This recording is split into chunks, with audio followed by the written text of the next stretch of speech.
안녕하세요.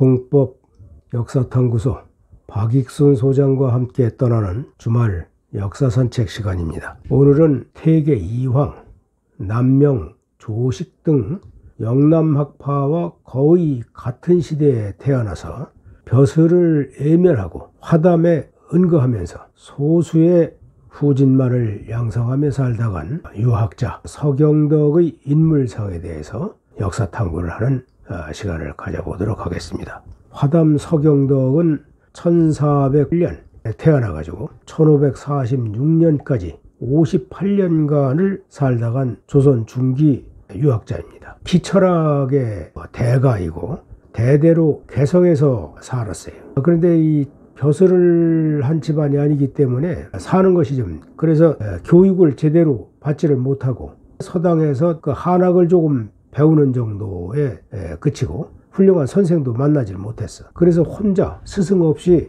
홀로 사색하면서 연구하며 체험을 하면서 학문을 연구한 그런 학파예요. 이 서경덕이 공부하는 방법은 벽에다가 한문을 써놓고 그 한자가 뜻하는 말을 사물과의 이치를 함께 연구를 하면서 이 한자가 의미하는 것이 뭐냐 이런데 차관을 두어서 공부를 하고 성리학을 연구했다고 그래요.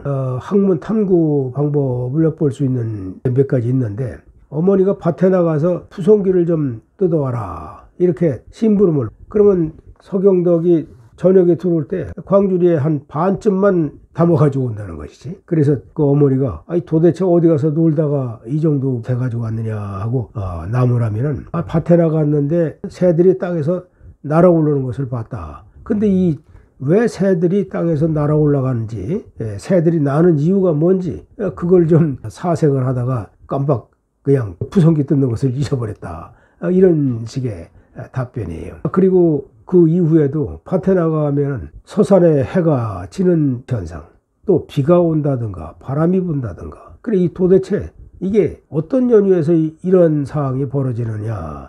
사람이 태어나서 죽고 살아있는 생물과 시체 도대체 이 관계가 뭐냐 이런 것에 골똘히 사색을 하면서 연구해서 학문의 대성을 이룬 것이 바로 이 서경덕이다 이런 얘기예요. 한 가지 사물에 대해서 골똘하게 탐구하고 연구를 하다 보니까 몸이 약해질 수밖에 없죠. 잘 먹지도 못하고. 그래서 21살 때는 자기 몸을 치유하기 위해서 전국의 명소를 돌아다니면서 몸을 회복하기 위해서 노력을 했다고 그래요. 그래서 이제 30대쯤 돼가면은 뭐 누가 가르쳐 주진 않았지만은 아주 상당한 경지에 올라갔던 것 같아요.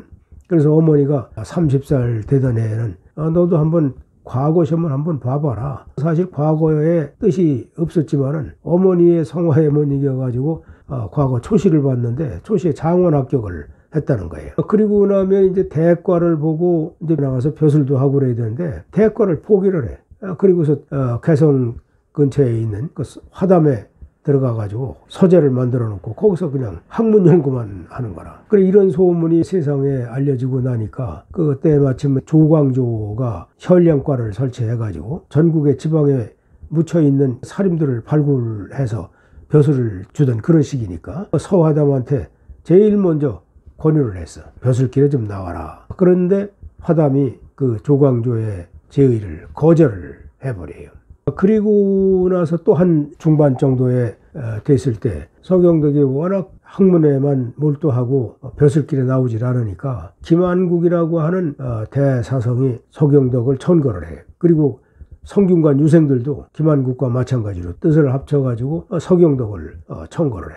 그래서 후릉 참봉의 자리에 임명을 받게 돼요. 후릉이라고 하는 것은 지금 개성에 있는데 이성계의 아들이고 태종 이방원의 형인 정종과 왕비 정한왕후의 왕릉이 이 후릉인데 이 후릉의 참봉으로 임명을 했어. 그러나 임명을 받고도 벼슬길에 나가지 않고 다시 또 화담에 머물러서 연구만 했던 서경덕은 스승이 없이 혼자서 사물의 이치를 터득하고 벼슬길에 나가지 않고 그리고 이 서화담이 살던 그 시절에는 성리학을 연구하는 파들이 대략 세 가지 부류로 나뉘어져 있었어요. 한 부류는 적극적으로 조정에 나가서 벼슬을 하면서 문제를 해결하려고 하는 그런 파들. 이 사람들이 바로 조광조나 이현적이나 김정 같은 사람들이에요. 그리고 아주 세상의 정치를 등지고 그냥 초야에 묻혀서 학문만 연구하고 후진이나 가르치던 그런 절대 은둔자가 있었단 말이지. 그 절대 은둔자가 서경덕과 조식 같은 사람이야. 그리고 여기 출세주의와 절대 은둔주의의 중간에서 때로는 벼슬에 나가고 또 마음에 안 맞으면 뒤로 물러섰다가 또 부르면 나가고 이런 절충주의 학자들이 이렇게 세 부류로 나눠지는데 사화담은 절대 은둔주의에 그 제자로는 그렇게 많이 알려지진 않은데 우선 기생 황진이가 있고 홍길동전을 지은 허균의 아버지인 허엽이 있고 토정비결을 지은 토정 이지암 정도가 서화담의 제자라고 그래요. 당파에 껴들지를 않았는데 허엽이라든가 이지암 이런 사람들은 후에 동인과 친하게 지내다가 나중에는 그 남인과 북인으로 갈라졌을 때 북인 쪽에 가서 활동을 한 사람들이에요. 근데 북인이 광해군 때에는 전성기를 이뤘지만은 광해군을 내몰고 인조반정이 일어나면서 서인들이 집권을 하게 됐지. 이때 북인들이 전부 몰락을 해. 그래서 이 사실상은 조식의 학파나 서화담의 학파는 인조반정을 계기로 해서 북인들이 전부 몰락을 하기 때문에 광해군이 축출당하고 인조반정이 일어난 이후에 서인들이 정권을 잡으면서 조식의 학파와 서화담 학파들은 거의 맥을 이어가지 못했다. 이런 아쉬움이 있죠. 화담은 조식과 마찬가지로 실천주의 학파예요. 뭐든지 직접 자기가 연구하고 탐구하고 진리를 알아낼 수 있는 방법이 그 이론을 가지고 누구한테 배워서 터득하는 것이 아니고 자기가 몸소 실천해보고 연구해서 터득한 것이 바로 이 지식은 산 지식이 된다. 이렇게 생각을 한 화담은 이기론에 있어서도 이와 기는 둘이 아닌 하나다. 기가 곧 이다. 기가 몸속에 있다 이 말이지. 사람이나 생명이 살아있을 때는 근데 죽었을 때는 그 기가 몸에서 빠져나간다. 근데 이 육체에서 기가 빠져나갔다고 해서 기가 소멸된 것이냐? 아니다. 기는 몸속에서 빠져나갔지만 온 세계에 기는 흩어져서 만연하고 있다. 이렇게 주장을 한 것이 바로 서경덕의 기철학의 근본이란 말이지. 이러다가 이 서경덕은 1546년 명종이 올라서면서 58세를 일기로 세상을 떠나요. 서경덕의 제자 중에 좀 전에 얘기했지만 황진이와 허엽과 이지함 정도가 있는데 이 황진이에 관해서는 대략 제자인 허엽이 아들 허균한테 구전으로 들려준 것을 이 허균이 자신의 그 문집인 성소부부고라는 데에 실어놨어. 황진이에 대한 최초의 기록은 통해서 이 세상에 알려졌다 이렇게 봐야 될 거예요. 기록의 대체적인 것을 보면은 그 황진이의 어머니는 맹인이로 나와요. 황진사하고 연을 맺어서 황진이를 낳게 되는데 임신 중에 뭐 그 한약을 잘못 먹어서 그런지 눈이 멀었다고 그래요. 근데 황진이는 어려서부터 상당히 영리했던 것 같아. 상당히 그 빼어난 미모에 어려서부터 시나 또 서예나 또 그림이나 이런 거에 대해서 아주 두각을 나타냈다고 그래요. 그래서 15살 때에는 그 옆집에 사는 총각이 황진이를 너무 사모하고 그리워하다가 상사병이 나서 결국은 사망을 했다.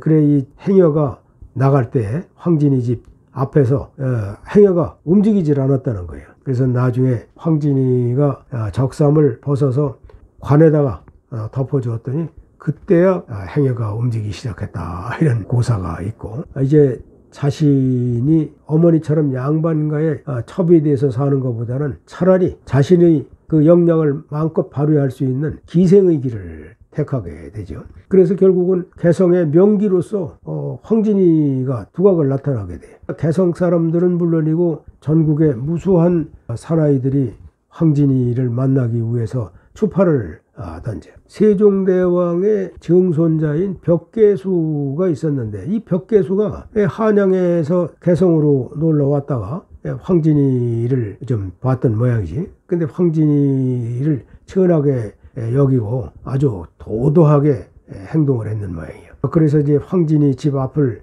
지나가면서 아주 뒤도 돌아보지도 않고 무심하게 지나가는 거야. 그 황진이가 그 소리를 듣고 곱게 차려입고 그 벽계수가 말을 타고 지나가는데 시조를 읊었어. 우리가 다 아는 청살리 벽계수야 수의감을 자랑 마라.